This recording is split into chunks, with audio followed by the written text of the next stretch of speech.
नमस्कार दोस्तों, मैं राजकुमार मौर्य अर्पित शुक्ला यूट्यूब चैनल में आपका स्वागत है। उत्तर प्रदेश में 2027 में विधानसभा का चुनाव है।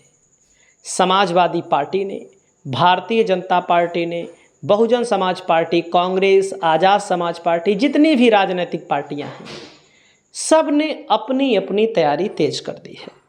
आज की इस वीडियो में आपको बताने जा रहे हैं समाजवादी पार्टी से कौन कौन से ठाकुर नेताओं का टिकट कन्फर्म है। वैसे दोस्तों, ठाकुर जो हैं वो बीजेपी के वोटर इस समय माने जाते हैं। कभी समय हुआ करता था तो समाजवादी पार्टी के साथ ठाकुर रहा करते थे।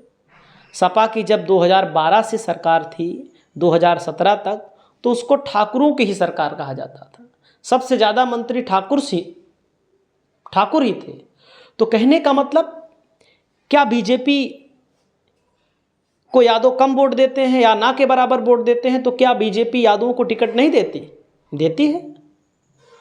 जैसे गिरीश यादव मंत्री हैं जौनपुर सदर से, बीजेपी से। रामचंद्र यादव को टिकट मिला। ऐसे तमाम यादवों को, 10-20 यादवों को टिकट मिलता है। कुछ लोग सफल होते हैं, कुछ लोग असफल हो जाते हैं।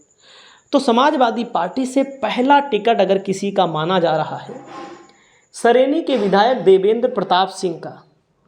इसी सरेनी से मनोज पांडे चुनाव लड़ना चाहते थे। मनोज पांडे आपको याद होगा, अभय सिंह, राकेश प्रताप सिंह, विनोद चतुर्वेदी, राकेश पांडे, महाराजी प्रजापति, पूजा पाल, आशुतोष मौर्य, इन लोगों ने समाजवादी पार्टी को धोखा दिया था। लेकिन बहुत सारे लोग ऐसे हैं जिन्होंने धोखा नहीं दिया। दोस्तों, सरेनी की सीट पर मनोज पांडे चुनाव लड़ना चाहते हैं बीजेपी से। बीजेपी यहाँ कमज़ोर है। अब सपा और कांग्रेस का गठबंधन है, तो सपा और कांग्रेस का वोट करीब यहाँ पर होगा 1,40,000, नहीं तो 1,20,000 पक्का। और जीत हार हो, कम कोई पाए कोई ज़्यादा पाए। पिछली बार कम ही वोटों के अंतर से जीते थे देवेंद्र प्रताप सिंह। लेकिन मैं आपको बताना चाहूँगा, 42-45 हज़ार वोट जब कांग्रेस अकेले ही पा गई थी, विपक्ष का वोट, तो कांग्रेस मजबूत है बहुत सारी सीटों पर, मैं आपको बताऊँगा। तो सरेनी से इनका टिकट कन्फर्म है। इनको फिर से एक बार समाजवादी पार्टी कांग्रेस के गठबंधन से लड़ाया जाएगा। वहीं पर दोस्तों, अगला नाम मैं आपको बताता हूँ, ओम प्रकाश सिंह है। समाजवादी पार्टी के पुराने ज़माने के नेता हैं, ठाकुर समाज से आते हैं, गाजीपुर ज़िले से आते हैं। इनका भी टिकट समाजवादी पार्टी से कन्फर्म है। इनकी जो सीट है दोस्तों, जमानिया की विधानसभा सीट है गाजीपुर की। सभी 7 सीटों पर पिछली बार सपा गठबंधन ने चुनाव जीत लिया था। और वहीं पर दोस्तों, अगला नंबर आता है अरविंद सिंह गोप। मुलायम सिंह यादव के ज़माने के नेता रहे हैं। 12 से 17 की सरकार में मंत्री रहे हैं।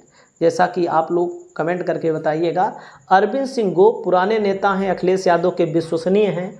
बाराबंकी की दरियाबाद से लड़े थे। इस बार फिर दरियाबाद में इनको मैदान में उतारा जा सकता है, तो इनका भी टिकट कन्फर्म है।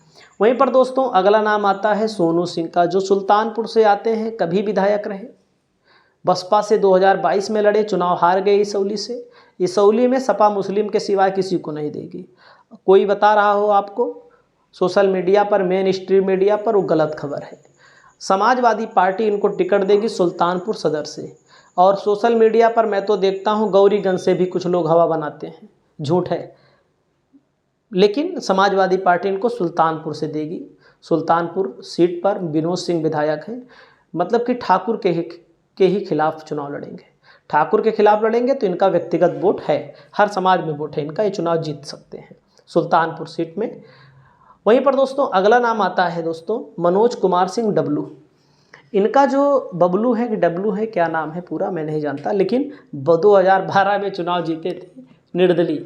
जब जीते थे तो भाई सपा की सरकार बनी थी, तो अखिलेश यादव को इन्होंने बिना किसी स्वार्थ के समर्थन दे दिया था। अखिलेश यादव के साथ अपना रहा करते थे। फिर अखिलेश यादव ने 2 बार इनको चुनाव लड़ाया, हार गए। पिछली बार इन्होंने ब्रजेश सिंह को निर्दलीय हराया था, कोई मामूली नेता नहीं है। निर्दलीय लड़े थे भैया, ब्रजेश सिंह को इन्होंने हरा दिया था। तो मैं आपको बताना चाहूँगा कि उनके भतीजे से 2 बार हार गए। विनीत सिंह उनके भी भतीजे हैं। सैयद रजा विधानसभा सीट है, इनका टिकट कन्फर्म है। 100% इनको समाजवादी पार्टी लड़ाएगी। उसके अलावा मैं आपको बताना चाहूँगा, अगला नाम आता है मंजू सिंह का। मंजू सिंह पूर्व की विधायिका रह चुकी हैं। समाजवादी पार्टी से एक्टिव हैं। बलिया से इनको समाजवादी पार्टी 100% टिकट देगी, 100% टिकट देगी। अब ठाकुर समाज सपा की तरफ जाएगा कि भाजपा की तरफ, आप लोग कमेंट करिएगा। और मेरा जो आकलन है, भाजपा की तरफ भले हो, लेकिन बहुत सारे नेता अपने नाम पे वोट पाते हैं। और किनको किनको ठाकुर समाज से मिलना चाहिए कमेंट करके बताइएगा। बहुत बहुत आभार, बहुत बहुत शुक्रिया, बहुत बहुत धन्यवाद।